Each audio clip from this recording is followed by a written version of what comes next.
Με αυτό το καλάθι μπορείτε να βάλετε ολόκληρο κομμάτι κρέατος ή και ψάρι. Τα κέντρα που το κρατούν πάνω στη σούβλα, δεξιά εν αριστερά, είναι ρυθμιζόμενα, όχι σταθερά. Έτσι αποφεύγεται το κλώτσιμα του καλαθιού και η περιστροφή γίνεται ομαλή. Διασφαλίζουμε ομοιόμορφο ψήσιμο. Το κομμάτι παραμένει σταθερό και γυρίζει σωστά.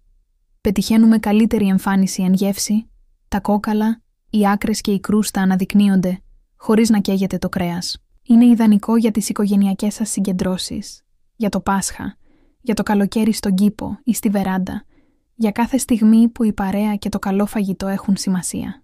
Επιλέξτε το σωστό εργαλείο και κάντε το ψήσιμό σας αξέχαστο. Το αρνί ή το μεγάλο ψάρι δεν είναι απλώς φαγητό, είναι εμπειρία. Και με το σωστό καλάθι σούβλα γίνεται γιορτή, με έμφαση στην ασφάλεια, την πρακτικότητα και το άριστο αποτέλεσμα. Για περισσότερες πληροφορίες και παραγγελίες επικοινωνήστε μαζί μας. Σας ευχόμαστε καλό ψήσιμο και καλή όρεξη.